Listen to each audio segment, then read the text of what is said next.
And we are live. Hello, everyone. Thank you for joining us at another Cafecito break here in Empower Wednesdays for United Latinas. And today I'm so excited to welcome with me Isis Ortiz-Belton. Isis, thank you so much for joining today. How are you, other than cold? I mean, aside from cold, it's cloudy and rainy where I'm at. So just have my space heater going on. It's pretty chilly, but doing great. Really, really happy to be here and have my cafecito in hand. So looking forward to some good conversation. Yes, yes, absolutely. And this is a great topic, right? Like self advocacy, finding our voice, and how to make it authentic with all of our, you know, different parts of who we are. It just, I feel like it's a topic that could go on and on and on. But what are your thoughts? I mean, you've come a long way in your career, and would love to hear sort of what self advocacy means to you. And yeah, let's Yeah. start there. Yeah. No, I it's funny. This you can go so many places with this, right? For me, I think it's self-advocacy is really like three things. It's, knowing yourself, knowing what your needs are, and then knowing how to, get what you need. And that really is encompassed in learning how to speak up for yourself. You make your own decisions about your own life, learning how to get, like I said, the information, and for you to understand it and how that ultimately impacts you when you are making those decisions, right? Uh, and it's important. I think it's important for everyone. It's important for me as a Latina, for us as Latinas, to self advocate for ourselves.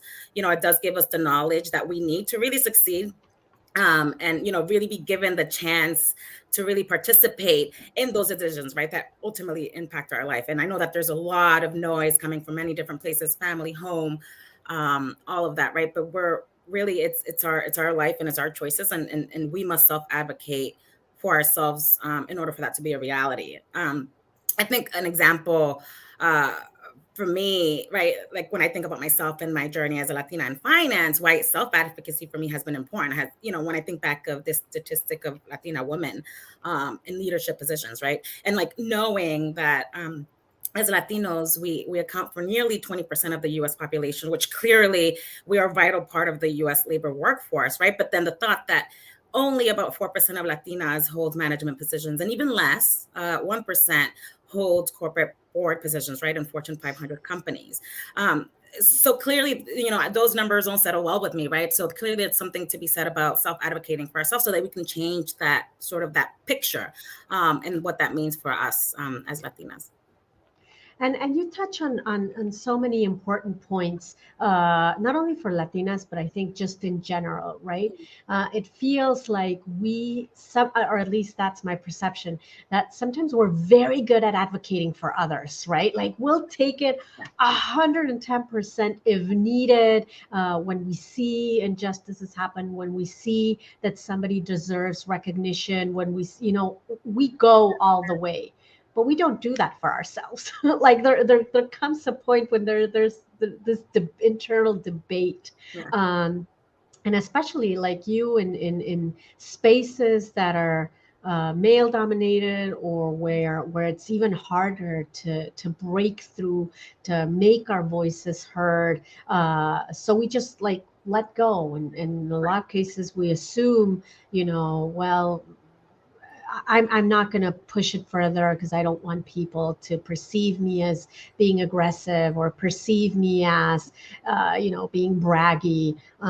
So we just take a step back. And I think there requires a shift in mindset that we need to do, to then step up and hold our true, our ground, right? How did you navigate? How have you felt those those spaces? I mean, it's been a journey, certainly, to say the least, right? Being able to feel like you're finding yourself through all of that, and it's been evolving, right? It's been one of those things where you kind of start one way and you end up, in other. But for me, it's been a learning experience, right? Not just in my regular day job on the corporate side of things, but even leading the Boston chapter of Alpha, right? I love a team environment, right? Like I love my team. And I think Alpha itself has taught me, right, to be able to sort of pat myself on the back, right, when there is something that I deserve. And I'm all for empowering the team and making sure that they're recognized, right? But at what point do I realize the role that I had to play in that success, right? And what exactly I bring to the table, right? And I'm my biggest critic, to be honest, and I think we all are. I think like Latinas, we're hard on ourselves. It's cultural, right? It's maybe the way that our parents brought us up. And it's maybe how, it's maybe things that don't necessarily work for us, if you will, right? Like even when we think of, our parents, idea of if you have a job, then you keep it and you stay there, right? Like how does that ultimately impact you? And then how you go on to the workforce and how you operate, how you react, how you feel like you deserve a seat at that table. So it's very intricate and it's very interesting dynamic, right? To really be able to address all of that. But for me, it's been, knowing that I deserve that, right? And that I am capable, right? Like I have the technical grounding that I need, right, to do my job, right? So that's that. But two, that I am creating impact, whether it's through my job or whether it's through my community efforts, and that I am deserving to say, hey, I did that, and I am contributing in ways that maybe someone else wouldn't, right? And I'm deserving of the accolades that come with that. So I think we need to do a lot better job of that, right? I certainly love cheerleading other people, but if we don't cheer ourselves, I think we need to be our biggest champions, right? And it's the same thing with opportunities, right? If we're not going after them, and there are people along the way, right? Mentors that help and people who help champion you, but I think ultimately we're responsible for our own journeys, and so giving yourself some credit along the way, it's important. And you bring up a great point, and I see Hadassah, making the comment. Hi, Hadassah, making the comment on the chat about the misconception, right, about being humble and what that really means. So that again, we can shift that, and then you talk about knowing and that we are deserving of these, recognition, of holding our ground, of letting other people know, hey, I was responsible for this impact, right? Yes, it's a collaboration, it's team effort, all of that, but we still need to hold sort of that deserving space for whatever it is that we contributed into creating that impact. And you said it right, because we are a very high critics of ourselves, then we push ourselves into that space of not owning it, or feeling guilty or ashamed about owning it, and then we just like let go and let others take the credit, or maybe it's not others taking the credit, but it's just not getting the credit that we deserve.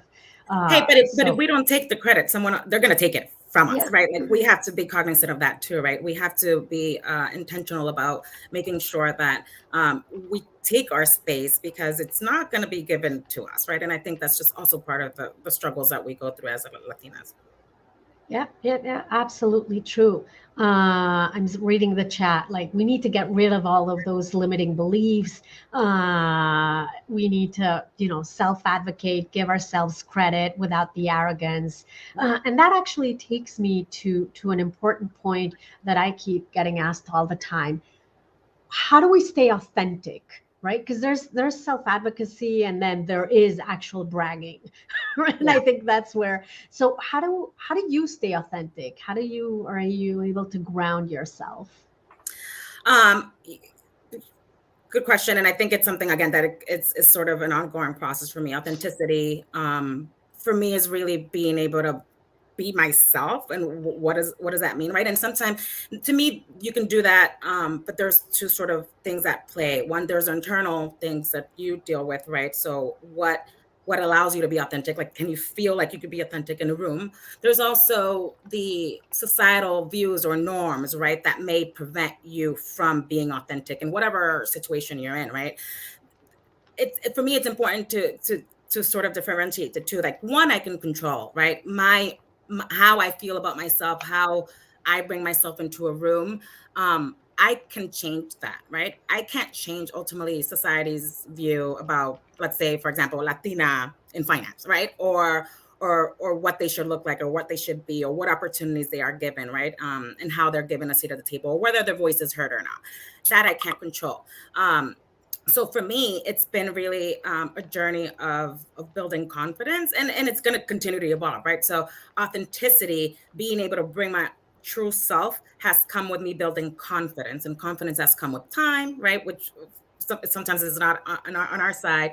Time and really experiences, right? Those are the things that shape me. I don't have any children yet, right? But I hear of mothers, once you become a mother, your outlook on life, and the things that you say, and como que no te da, like you don't Sí, care, sí, like sí, you sí. do what you have to do, the strength, right? It's that's because of that experience of becoming a mother, right? For me, the experiences that I've had, whether it's climbing up the corporate ladder, being denied opportunities, being told maybe that I wouldn't be able to get the degrees that I did. All of those things are what have ultimately shaped me and showed me that I actually am Yeah, stronger, one, and that I deserve that seat, right?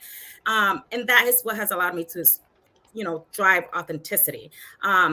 But also understanding where my limitations are, right? And where, like, we talk about imposter syndrome, right? And that for me is it's an ugly thing. And so that holds me back. And so I always think about that, right? And understanding that, one, I don't know it all, but that there are equally amazing people out there who are bringing just as much to the table. So I think it's important to recognize, right, everyone around you, and just be humble about it, right? And I think for certainly be humble, but sometimes I'm like, ¿por qué tan humble, right? Because it it took so much to get here, right? And I want to celebrate that. So I be humble in knowing where your limits are, but don't be humble in celebrating who you are. I mean, like, I worked my butt off to be where I am, and it's important that I recognize that, right? And that I have the right people around me, and mentors and yeah. peers and friends and colleagues, who see that in me, right? And equally support me and champion that, right? Enough is enough. I think we all deserve our applause, and our sort of pats in the back. So And I love what you're saying, because I think it is a shift in mindset in terms of saying I'm bragging, or I'm saying all of this because, whatever the reason, versus it's a celebration. It's a mhm, celebration of an accomplishment. I think even it feels different, right? It feels in a space of joy, in a space of happiness, from a space of you know this is what we were like, what I was able to accomplish and what we were able to accomplish, or how I was able to influence. And I think that's a great way to position it in our minds and try to overcome some of those hurdles of again, guilt and shame, or limiting beliefs that we don't deserve it's deserving the celebration of our hard work. I think that's a great thought. And the other thing that you talk about, and I do want to pull it up, is this idea of mentors and the people around us that support us, that show us that things like these are possible, right? We don't know what we don't know, but when we see somebody celebrating this way, or doing it in an authentic, advocating in an authentic way, then you're able to see sort of how can I then do it, and that lands well on me. And I think there's a lot of responsibility for leaders like us, right? That we've, for a variety of reasons, we're able to get there, to continue to open those doors mhm, and show the way and inspire others to say it's okay. Like, there's a right way, there's a wrong way, and when we do the wrong way, because it happens, right, stand up and be accountable for it, and say, yeah, that, sorry about that, but mhm, mhm. here's the right way. And I think that also helps people um, understand and view, especially the younger Yeah. generations, the possibility of what can be. Mhm. Yeah, no, I think mentorship has certainly been vital for me, and sometimes in an untraditional sense, right? So for me, it was hard finding mentors who look like me, right? while I, working in my regular 9 to 5, right? Seeing other Latinas in banking and in finance. There were a few sprinkled here or there, but no one that I could really build a relationship with. And so that was tough, right? I think one of the blessings for me was finding an organization like Alpha, right? And I think that has helped me tremendously, right? And I can go into the list of things that I feel Alpha has done for me professionally and personally. But finding this network of professional Latinos who look like me and are going through the same experiences and are, the struggles, and that to me is very important. Even when I think back, even college before that, right? Some of my biggest champions have been people who don't look like me, and we, which is interesting because we're always looking for people who look like us, because I think it's important you to see the representation. But funny enough, when I was in college, I was, a business major and an art minor, and I was taking math classes, and I turned out to be pretty good at math.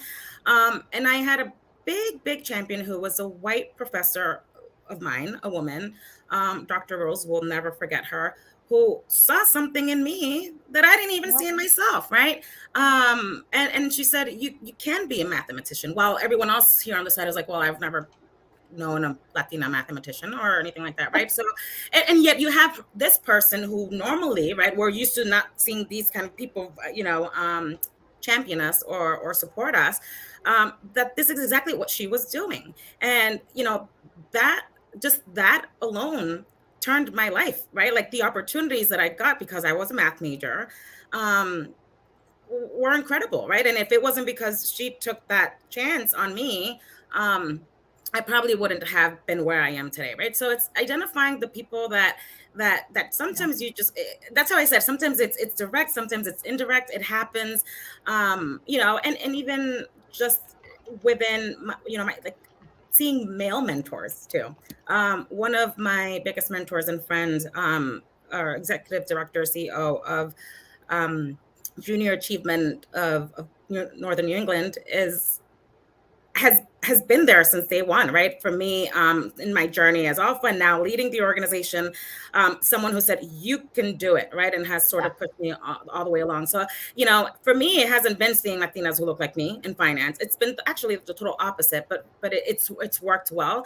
And you mentioned bringing those up after you, right? I think that is so important. One of the reasons why I do the work that I do in the community is really understanding what vibrancy, right, that the Latino community brings, and the power that we have, right? And if it's just one person that I can, create an impact for, that's fine, because then they're going to take that and then replicate that.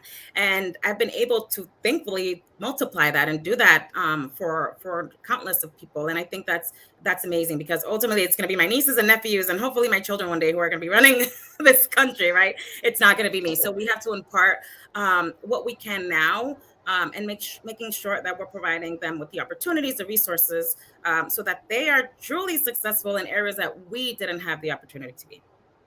Yeah, absolutely. Absolutely. And I see several comments coming in. Love this one. I'm worthy of abundance. I'm worthy of community. I'm worthy of love. The mantra, after being unemployed for 7 months, we hold your space. We're here rooting for you. Beautiful, beautiful mantra. And I think it is important. Also, there's another comment about sometimes we find those people who look like us, but from the heart. And yes. I think that is so important. You're absolutely right. It's finding your peeps, right? Like the people that are aligned with your values, that are aligned with your beliefs, that are aligned with what's important to you. And it's those shared values in a way. And I think that becomes critically important. We're running out of time. We could continue with this chat. I know it's crazy, right?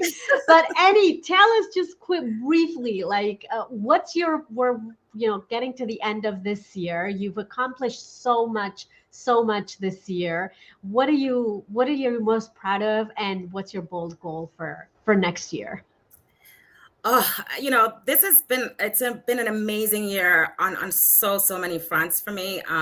personally, professionally, I started a new job a year and a half ago, and it's an amazing organization. Love working for Eastern Bank. It's been a great journey so far. So that's going amazingly well. I have goals, right? I set goals, and once I accomplish those, I set new goals. So I do have a list of professional goals that I hope to accomplish for next year at Eastern. But I have to give a shout out to my Alpha team and Alpha Boston, the Alpha Boston chapter being a leading chapter for a second year in a row, and really, again, just the team that I have, and just being able to see them flourish. That to me has been probably the most rewarding experience, right? Just seeing these leaders just flourish, and how they were one day, maybe 2 years ago when I took over this role, and where they are today. I did get married a year ago, a little over a year ago. So, hoping to potentially start working on growing family, and what that means for me and my wife. So, a lot of things are in the works. Looking forward to a great year, and again, just staying busy like I apparently like to do, and continuing to make friends, and growing my network, and just just being my fabulous self. And I think I love what you're saying, and there's so much that you give to the community. There's so much that you're always open to sharing and supporting others. And I'm just excited about everything that's going to come your way in 2023. And having you as part of United Latinas as well. I mean, this is a great community of just women and allies who support each other. So more to come on those, and we have great relationships obviously with Alpha, because we know that it's all about coming together, right? And that we're going to be able to make and create the change that we want for those generations. I know that at least I want for my kids, and for your nephew's family and potential kids in the future. I think that's what drives us. That's right. Any final words? No, thank you, Ileana. Thank you, Sandra. United Latinas, this has been amazing. I look forward to coming back again. I think this was a short convo. We could just keep chatting all day, but I love this opportunity. This was great. Thank you to anyone who joined. You can reach me. I'm available on LinkedIn if anyone wants to connect. Feel free to reach out. And again, thank you for this opportunity. Thank you so much for this cafecito break. I hope everybody was empowered. And let's go back to our day-to-day with a little bit more energy and a big, big smile on our faces. Thank you, everyone. See you next week. Bye. Bye.